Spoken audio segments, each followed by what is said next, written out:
दोस्तों नमस्कार। 4 PM गुजरात पर 4 PM न्यूज नेटवर्क पर आप सभी का बहुत बहुत स्वागत है। मैं हूं आपका दोस्त मयूर जानी।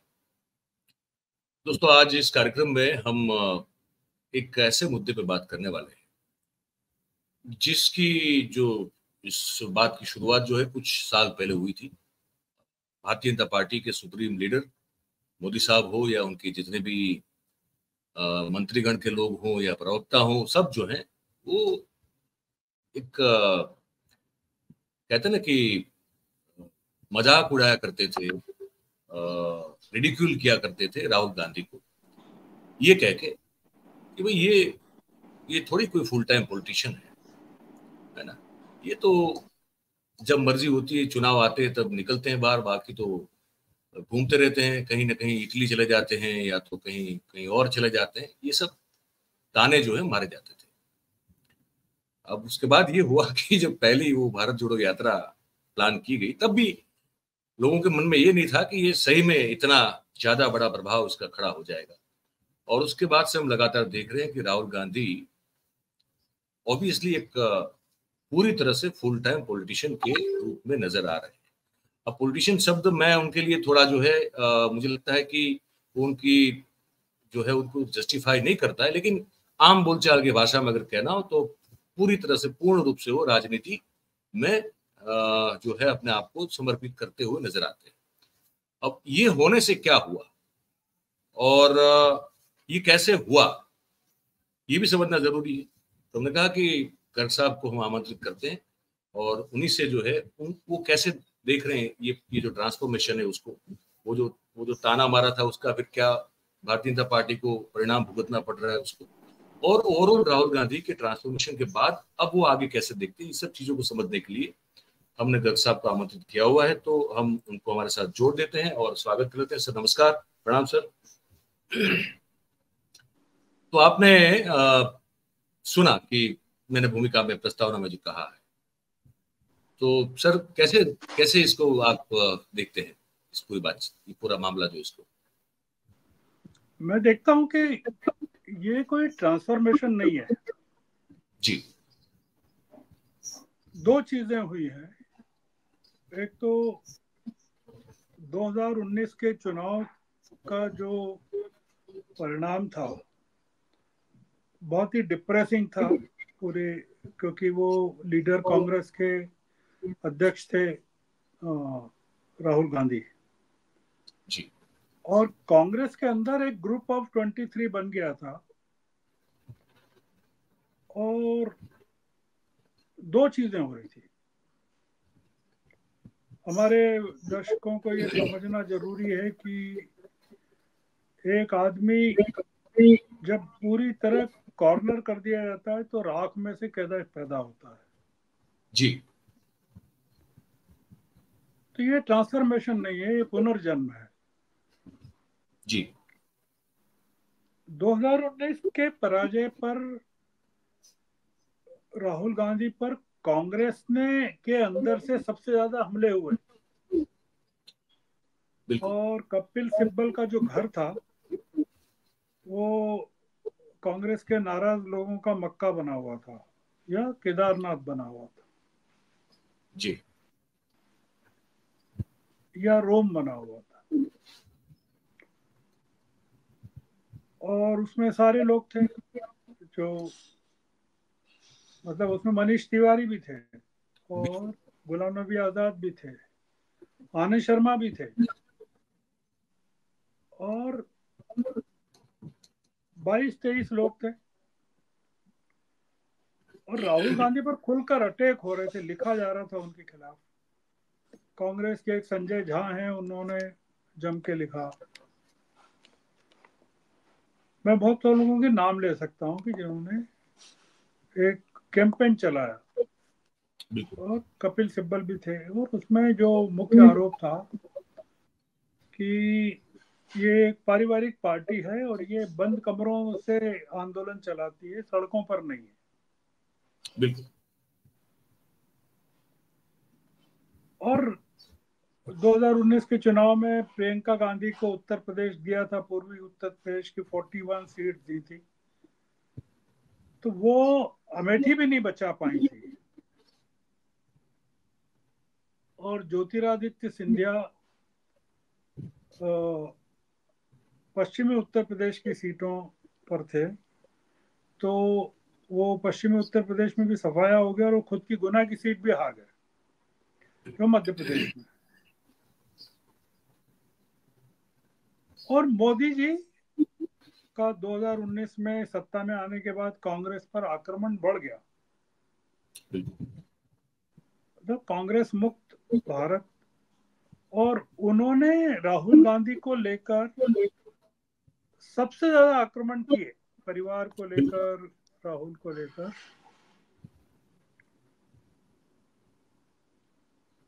ये 4 साल तक चलता रहा, मतलब 19 में चला, इलेक्शन के परिणाम आने के बाद मई से लगा के दिसंबर तक, 20 पूरा चला, 21 पूरा चला, और आपने देखा कि 22 आते आते मध्य प्रदेश में कैसे जो सरकार बनी थी वो कैसे हाथ से खिसक गई। बिल्कुल। ज्योतिरादित्य चले गए, भर्ती हो गए बीजेपी में, और कमलनाथ की हुकूमत एक सरकार थी, वो चली गई। राजस्थान में गहलोत साहब और सचिन पायलट के झगड़े आपने देखा कैसे चले। छत्तीसगढ़ में आपने देखा कि भूपेश बघेल और सिंहदेव साहब के बीच में कैसे झगड़े चले। आपने गुजरात में देखा कि कितने लोग छोड़ के चले गए, कांग्रेस छोड़ के भाजपा में चले गए। कोई और आदमी होता उस टाइम पे तो क्या करता।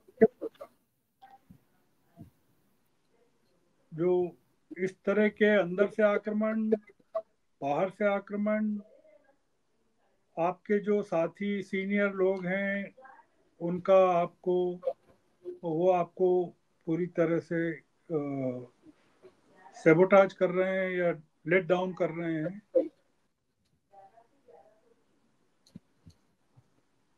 राहुल गांधी उस आग में से निकले।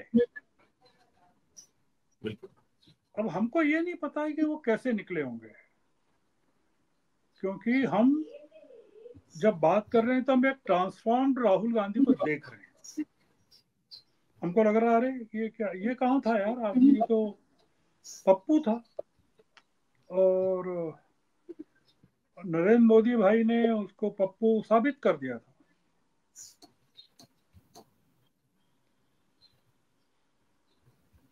राहुल गांधी ने एक बहुत बड़ी रिस्क ली, और वो रिस्क थी भारत जोड़ो यात्रा की। बिल्कुल। और वो यात्रा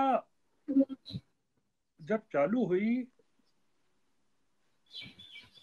तो मेरे को भी आमंत्रण था, मैं भी उसमें ज्वाइन करूं करके। मीटिंग थी इंडिया इंटरनेशनल सेंटर में दिल्ली में, तो योगेंद्र यादव का मेरे पास भी मैसेज आया था, तो मैं उस समय अमेरिका में था। एक जुआ था कि वो सफल होगा कि नहीं होगा।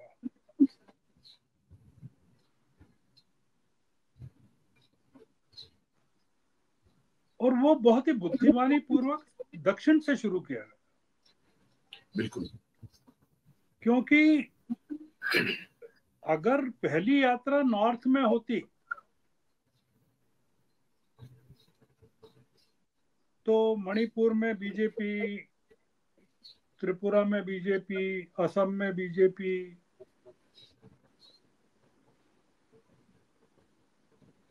राहुल गांधी को पूरी तरह से फ्लॉप कर देते ये लोग। यूपी बिल्कुल। में, बिहार, झारखंड, गुजरात, बम्बई, सब जगह राहुल गांधी को बिल्कुल एकदम खत्म कर देते हैं। दक्षिण से जो शुरू की और जो प्रसादी मिली नागरिकों की, और जो कन्याकुमारी से उनका शुभारंभ हुआ, और वो राहुल गांधी की, राजीव गांधी की पुण्यस्थली जहां उनका निधन हुआ था, हत्या हुई थी, वहां से उन्होंने माथा टेक के शुरू किया। उस यात्रा ने, जैसे अभी भाजपा काम करती है ना, राम वन पथ गमन, जी। तो राम वन पथ गमन ये बोले तो कि राम जी जिस जिस जगह से निकले थे वहां पे कैसे तीर्थ स्थल बनाने का है। वो त्रेता युग की बात है। जहां जहां से राहुल निकले पद यात्रा करते हुए, बीजेपी का सफाया हो गया। कर्नाटक का पूरा रूट आप देख लें, जी बिल्कुल। तेलंगाना में आए वो, जहां जहां से निकले। तो जो इस यात्रा में राहुल गांधी का ट्रांसफॉर्मेशन हुआ, और जो उन्होंने देखा कि भारत क्या है, जैसे गांधी आए दक्षिण अफ्रीका से, महात्मा गांधी, तो गोखले जी से मिले, गोखले जी से पूछा क्या करना है, तो उन्होंने कहा पहले आप भारत यात्रा करो, आप देखो भारत क्या है। और जब वो उड़ीसा में देखा, उन्होंने एक ही औरत है, वो एक ही धोती को धो रही है, उसी को सुखा रही है, उसी को पहन रही है, तो गांधी का जीवन बदल गया।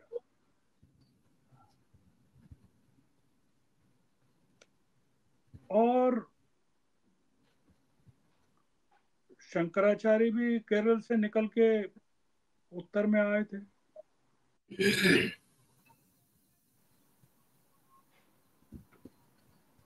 राहुल गांधी का जीवन इस यात्रा ने बदल दिया,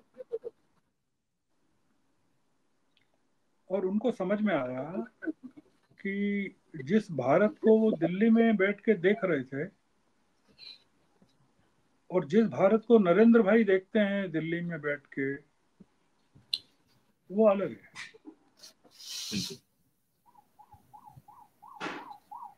नरेंद्र भाई के साथ दिक्कत ये है कि उन्होंने प्रॉस्पेरिटी के एक प्रदेश में जन्म लिया, और उन्होंने गुजरात से बाहर नहीं निकले। गुजरात के बाहर का उन्होंने भारत नहीं देखा। देखा संघ के प्रचारक के तौर पे उन्होंने जहाँ के जहाँ जहाँ राज्यों में गए, वो प्रभारी प्रभारी रहे जहाँ पे। हाँ, जहाँ गए वहां का देखा उन्होंने, मना नहीं करता मैं। पर राहुल गांधी के स्वागत में जो भीड़ उमड़ी, और नागरिक, आम नागरिक निकल रहा, और आम नागरिकों ने जब अपनी तकलीफें उनको बताई, तो राहुल गांधी का जैसे वो होता है ना कि भगवान बुद्ध निकले और उन्होंने चार लोगों को देखा, एक एक कोई अर्थी लेके जा रहा है उसको देखा, एक ऐसे अलग अलग, एक बूढ़े को देखा, ऐसा है ना, कथा, कथा है हाँ बिल्कुल बिल्कुल सर। बुद्ध फिर आप बनने की बाद में जो कथा। है वो चिता चिता में जल रहे चिता शव को में, देखा। हाँ चिता में शव, ये वो ट्रांसफॉर्मेशन है। ये पॉलिटिकल ट्रांसफॉर्मेशन नहीं है, ये ह्यूमन ट्रांसफॉर्मेशन है, जिसको बोलते हैं ना, एक तो होता है हार्ट ट्रांसप्लांट, और एक होता है हृदय परिवर्तन। मोदी जी जो घूमते हैं वो हार्ट ट्रांसप्लांट लेके घूमते हैं, और ये आदमी हृदय परिवर्तन लेके घूमता है। तो वो कभी पार्ट टाइम पॉलिटिशियंस तो थे ही नहीं, वो फुल टाइमर थे। पर उनको एक, जैसे आपने देखा होगा कि गिरनी पे से धागा निकल जाता है ना, जैसे हाँ बिल्कुल। ये चेन निकल जाती है साइकिल की, और आप पेडल मारते रहते हैं साइकिल पे कि वो चेन वापस चढ़ जाए। तो आप पेडल मार के चलाना चाहते हैं कई बार चेन, फिर जब आपको लगता है तो फिर आप साइकिल स्टैंड पे लगा के हाथ से चलाते हैं।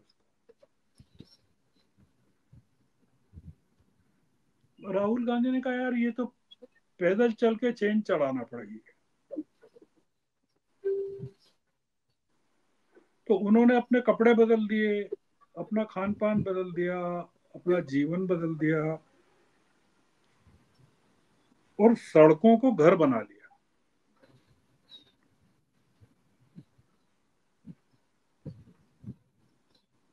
और ऐसा घर बनाया कि वो जो असली घर था वो उसमें जाने की उन्होंने इच्छा ही खत्म कर दी। कि जैसे भगवान बुद्ध ने घर छोड़ दिया, महल छोड़ दिया, जी।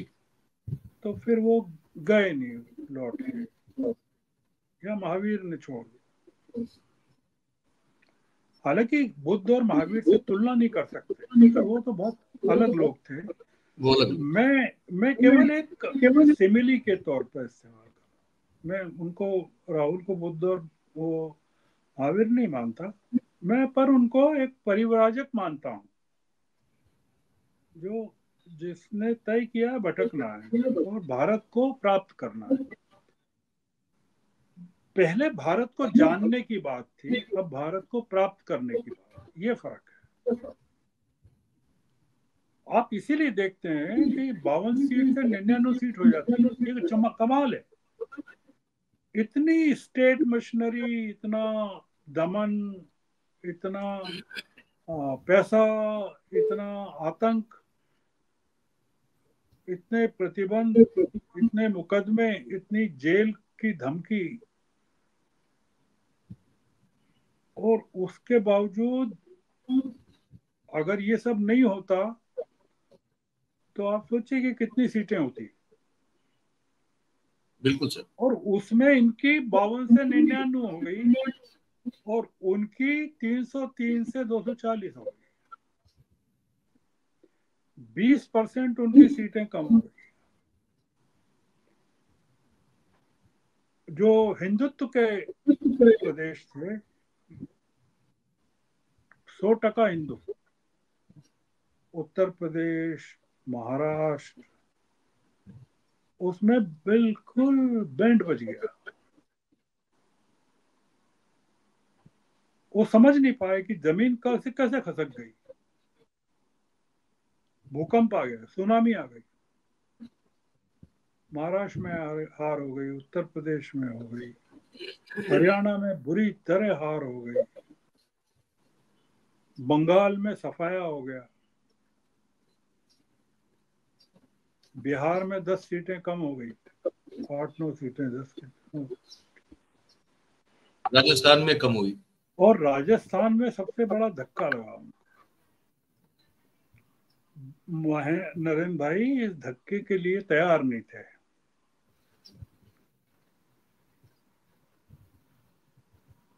उनको लगा कि यार ये एक्सरे की जो रिपोर्ट आई है ये बीजेपी की नहीं है, किसी और की रिपोर्ट है। अरे वो तो पता चला कि नहीं नहीं, ये तो आपकी रिपोर्ट है भाई।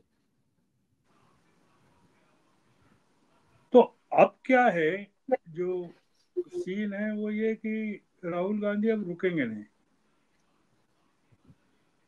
हम्म। क्योंकि उस आदमी को जेल का डर खत्म हो गया, वैभव सही। खत्म कर दिया उसने, आम आदमी के साथ जीने की तमन्ना कर ली, और मृत्यु के प्रति भय समाप्त कर लिया।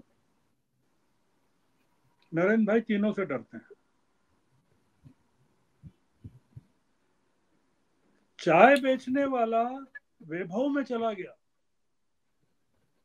मतलब ये कि कोई फकीर जो है वो बोले कि मेरे को गौतम बुद्ध के महल में जाना है, और वहां रहने लगा। मतलब चाय बेचने वाले को बोले मेरे को तो ऐसा चश्मा चाहिए, ऐसा पेन चाहिए, ऐसा सूट चाहिए, और ऐसे कपड़े चाहिए दिन में 4 बार। वो जैसे है ना, वो अलादीन के का किस्सा है कि वो गए वो गुफा चिराग का में जीन जो और होता है। हाँ, चिराग मिल गया और फिर वो, उनके पैर जमीन पर नहीं, और अब वो डर रहे हैं कि अरे यार ये सब छिन गया तो वापस क्या करेंगे, कहाँ जाएंगे, ये सब वैभव कहाँ मिलेगा, ये सिक्योरिटी कहाँ मिलेगी, ये घर कहाँ मिलेगा। तो सिक्योरिटी, घर, वैभव, नरेंद्र भाई डरे हुए हैं इन चीजों के जाने से, और राहुल गांधी ने इन चीजों का मोह छोड़ दिया। तो ये जो आपका सवाल है ट्रांसफॉर्मेशन का, ये ट्रांसफॉर्मेशन नहीं है, मैं तो आपको जो बता रहा हूँ ये अलग कुछ है, और वो स्थायी है, परमानेंट है ये। वो उसका, इसका जो राहुल गांधी कर रहे हैं उसका सत्ता से कोई लेना देना नहीं। सत्ता से है लेना देना, उनके मन में जो गुस्सा है, नाराजगी है, अपमान का बदला लेने की बात है, उनकी माँ को जो तंग किया उसका है, उनके पिता को लेकर जो टिप्पणियां की गई, उनकी दादी को लेकर जो की गई, उनके नाना को लेकर जो की गई। नाना नाना नाना को नहीं छोड़ रहे अब तक। तो इसलिए उनके मन में गुस्सा है, बहुत गुस्सा है, और वो राहुल गांधी को बहुत जबरदस्त तरीके से गुस्सा आता है,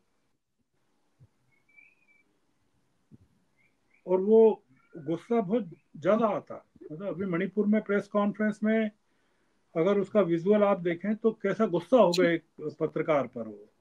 जी। जैसे उसने पूछा कि आप क्या, आपके पास कोई सॉल्यूशन है क्या मणिपुर का, तो बहुत उखड़ गए। उन्होंने कहा कि मैं यहाँ पॉलिटिक्स करने नहीं आया हूँ। तो ये जो ये जो पीरियड है भारत की राजनीति का, ये अद्भुत पीरियड है, और ये ट्रांसफॉर्मेशन राहुल गांधी का नहीं हुआ है, भारत का हुआ है, भारत के नागरिकों का हुआ है, पत्रकारिता का हुआ है, मीडिया का हुआ है। आप देख रहे हैं मीडिया में इतने वीडियो, इतना सरकार के खिलाफ लेखन, इतनी बातचीत कभी नहीं हुई पहले। वो जो तमाम लोग डरे हुए थे, जो या तो सरकार की तारीफ करते थे या बीच पे बैठे हुए थे कि वो न इधर बोलेंगे न उधर बोलेंगे।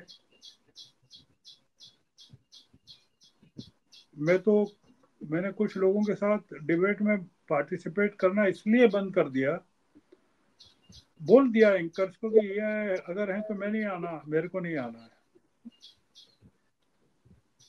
कि मुझे उनकी लॉयल्टी और उनके प्रेजेंटेशन पर शक होने लगा। तो ये जो चीज है, ये मैं मानता हूं कि इसने भारत को बचा लिया है, और नहीं तो हम कल्पना नहीं कर सकते कि ये भारत जो है किस तरह का स्टेट बन जाता। चीन और रूस के बाद इंडिया को नरेंद्र भाई क्या बना देते, हमको पता नहीं। राहुल गांधी सत्ता में नहीं है, पर वो उनके पास वो जन सत्ता है। जनसत्ता। इसलिए मैं ये बड़ा एक उम्मीद की नजर से देखता हूँ। हालांकि अभी तो थोड़ा सा बहुत अ, देखना पड़ेगा कि क्या हो सकता है, पर फिर भी उम्मीद तो इस आदमी ने जगा दी है। मतलब कि आप इसको आप ट्रांसफॉर्मेशन कहे, या तो आप जैसे कहा आपने कि पुनः अवतार कहें, मतलब एक नया अलग से अवतार हुआ ये कहें, या शायद पता नहीं, जैसे आपने कहा कि कुछ अलग है जो भी वो 2 साल में हुए हैं। अब वो जो भी हमको जो बदलाव दिखता है, या तो वो जो दिखता है, पर वो जो है उसने, अगर मैं आप जो कह रहे हैं उसको दर्शकों के लिए सबअप करना चाहूं, तो वो ये है कि जो हमको दिख रहा है, जो बदलाव राहुल गांधी में, जिसको आप ऐसे जैसे चाहे टर्म करें उसको, वो जो है वो देश के लिए बहुत अच्छा हुआ है। मतलब कि उनको, उनके इस बदलाव ने देश को एक बहुत ही अंधेरी गर्त में जाने से बचा लिया है, ये तो बात एक पक्की है। और दूसरा ये कि नरेंद्र भाई को जैसे आपने कहा कि वो तीनों चीज जो जाने का डर है, वैभव हो या तो सत्ता हो या सिक्योरिटी हो, ये सब जो है, और ये सब डर जो है राहुल गांधी छोड़ के आगे निकल चुके हैं। और इसीलिए शायद वो प्रतिदिन हमको और आपको सभी को कहीं ना कहीं लोगों के बीच नजर आते हैं। वो आपको कहीं बैठे हुए नजर नहीं आते अकेले ऑफिस में। ये बड़ी एक अद्भुत बात है कि वो ऑलमोस्ट एवरी डे लोगों के बीच होते हैं, जो अब जिसको compete करना नरेंद्र भाई के लिए बड़ा मुश्किल है, वो ये कर नहीं पाए, वो कभी कर नहीं पाए इस चीज को। तो ये बड़ा फर्क है। और उम्मीद करते हैं सर कि ये जो आपने जैसे कहा कि स्थायी है, ये जो पूरा उनका जो वो है बदलाव, तो स्थायी रहे तो मेरे ख्याल से फायदा आखिरकार देश को ही होगा। और कुछ अगर आप अंत में समाप्त करने के लिए कहना चाहें तो सर आप कहें, फिर कार्यक्रम समाप्त करें। नहीं नहीं, मैं केवल ये कहना चाहता हूँ कि ये राहुल गांधी ने क्या किया कि देश को यात्रा पर डाल दिया। अब वो परमानेंट एक यात्री हो गए हैं, तो जैसे रुकना ही नहीं है, कहीं घर ही नहीं है टाइप। तो अब जैसे वो पंढरपुर की यात्रा पर जाने वाले हैं, वो जो पुणे के पास अलंदी जो जगह है, नामदेव की जी जो स्थान है, तीर्थ स्थल है, वहां से वारकरी संप्रदाय के लोगों के की यात्रा निकलती है, 21 दिन की, 250 किलोमीटर की। लाखों लोग उसमें जुड़ते हैं और वो जाती है पंढरपुर में, शोलापुर के में पंढरपुर में विट्ठल का और मंदिर है, रुक्मणी और विट्ठल, भगवान कृष्ण का मंदिर। तो भगवान कृष्ण तो गुजरात में जय श्री कृष्णा से ही जीवन शुरू होता है गुजरात में, और रुक्मणी का और भगवान कृष्ण का अद्भुत मंदिर है, लाखों लोग जाते हैं। आप सोचिए कि जब राहुल गांधी चलेंगे उस यात्रा में, चाहे 2 दिन चलें, 4 दिन चलें, 10 दिन चलें, और महाराष्ट्र में चुनाव होने वाले हैं, और महाराष्ट्र के चुनाव जो हैं वो हिंदुत्व पर होने वाले हैं कि भाजपा का हिंदुत्व, तेरी कमीज मेरी कमीज से ज्यादा सफेद क्यों, तो फडणवीस का हिंदुत्व, एक नाथ शिंदे का हिंदुत्व, उद्धव ठाकरे का हिंदुत्व, क्या राहुल गांधी का हिंदुत्व की वो कहते हैं कि भाजपा का हिंदुत्व हिंदुत्व है ही नहीं, और आरएसएस का हिंदुत्व भी हिंदुत्व नहीं है, और मोदी जी संघ हिंदुत्व के ठेकेदार नहीं है। और महाराष्ट्र जो है वो सावरकर का भी ठिकाना है, पुणे तो सावरकर का ठिकाना है, बिल्कुल। पुणे गोडसे का ठिकाना है, सावरकर का ठिकाना है, हिंदुत्व का ठिकाना है। और महाराष्ट्र जो है संघ की लेबोरेटरी है, भाजपा की लेबोरेटरी मध्य प्रदेश और छत्तीसगढ़, राजस्थान, गुजरात, और संघ की लेबोरेटरी बोले तो महाराष्ट्र, नागपुर का इलाका।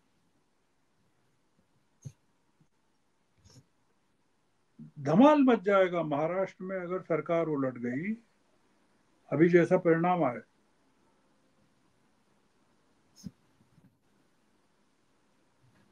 तो जैसे मैंने एक डिबेट में कहा था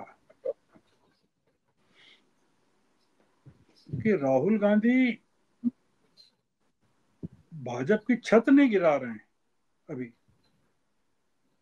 छत में तो इलेक्शन ने छेद कर दिए, मैंने कहा था, वो दीवारें गिरा रहे हैं, दीवारों की ईंटें गिरा रहे हैं। तो एक एक करके दीवार गिर जाएगी राज्यों की, ईंटें तो छत तो अपने आप गिर जाएगी, अपने आप गिर जाएगी।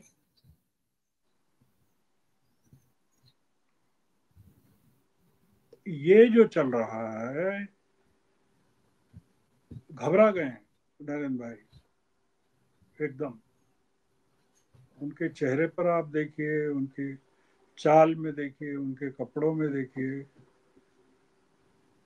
अच्छा, वो तो अभी वो कपड़े मेरे ख्याल से 4 बार बदलना बंद कर दिए लगता है, शायद पूरे दिन बंद एक कर ही दिया। कपड़े में। उन्होंने सब बंद कर दिया। हाँ अब वो, आपने उनको चश्मे में भी नहीं देखा होगा, काले चश्मे में। हाँ और वो कुछ चमत्कार हो गया। वो देख रहे हैं कि राहुल गांधी तो एक टी शर्ट में, परमानेंट टी शर्ट में घूमता है, घूम रहा है, बस एक ही है वो सफेद कलर का। सफेद कलर का, और उस पे एक हाथ बना हुआ है जिसको कहते हैं अभय मुद्रा, हाँ डरो मत। हाँ और राहुल और प्रधानमंत्री जिस मुद्रा में घूमते हैं उसमें ये है कि बिल्कुल डरो मेरे से, हाँ, डरते रहो। जैसे डरते रहो। वो कहते हैं ना कि जागते रहो। रात को वो घूमता है, जागते रहो। तो ये कहते हैं मोदी जी कि डरते रहो। तो गुजरात तो सबसे ज्यादा डरा हुआ है मोदी जी से। हाँ, ये बात तो सच है। और अगर गुजरात देख रहा है कि बाहर अगर डर खत्म हो जाएगा तो गुजरात भी डरना बंद कर देगा। गुजरात बाहर देख रहा है, क्योंकि गुजरातियों का सारा धंधा तो बाहर है ना। बिल्कुल। तो इसलिए वो ये सब पूरा बदलने वाला है। यही जो है अभय मुद्रा की जो आपने बात की, मुझे लगता है कि उसका जिक्र होना भी बहुत जरूरी था, क्योंकि हाँ, ये बात है। और मतलब अपने हिसाब से एक बड़ा एक लॉजिकल उन्होंने जो है सिंबलिज्म दिखा के उस बात को प्रस्तुत किया संसद में।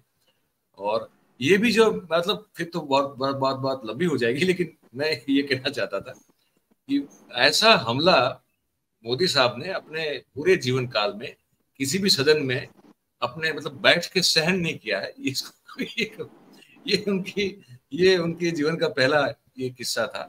और मेरे ख्याल से उसी एक ही हमले में वो बहुत तितर बितर हो गए। और इसलिए शायद अभी जब ये सत्र भी जब मिलेगा बजट वाला, तो उसमें आपको हम सबको जो है ना, बहुत वैसे कम ही बैठते हैं वो सदन में, लेकिन उससे भी कम शायद जो इस बार हम सबको नजर आएंगे। ये लग रहा है कि ये डराते रहते हैं, लेकिन फिर जो है अगर ये जल्दी से डर भी जाते हैं, अगर कोई ठीक से खड़ा होकर जवाब दे दे तो डर भी जाते हैं। तो यही है। बहुत बहुत धन्यवाद सर, बहुत बहुत धन्यवाद वक्त निकाला बातचीत की। Thank you very much. तो दोस्तों, गर्ग साहब को सुना आपने, और अब ट्रांसफॉर्मेशन कहे, पुनरुद्धार कहें या कुछ और कहें, गर्ग साहब ने बड़े विस्तार से और बड़ी डिटेल में जो है आपको वो क्या सोच रहे हैं वो आपको बताया। और मैं ऑब्वियसली मैं जब उनसे बात करता हूँ तो मैं अभी भी जो है उसके उतना सीखने की कोशिश करता हूँ। तो आज भी वही कर रहा था। लेकिन आप लोगों को ये बातचीत सुन के क्या लगा, आप क्या सोचते हैं, वो आप जरूर से जो है हमको कमेंट बॉक्स में कमेंट करके लिख के बताइएगा। और अगर पसंद आई हो बातचीत, आपको लगा हो कि ये अच्छी बात लगी, तो फिर इसको इस वीडियो को लाइक करिए। इसकी जो लिंक है उसको हो सके उतना शेयर कर दीजिए। और हमारा जो चैनल है आप उसे सब्सक्राइब करें और अपने आसपास के लोगों से करवाएं। बहुत बहुत धन्यवाद करेंगे आप सभी का हमारे साथ इस कार्यक्रम में जुड़ने के लिए। Thank you very much. नमस्कार।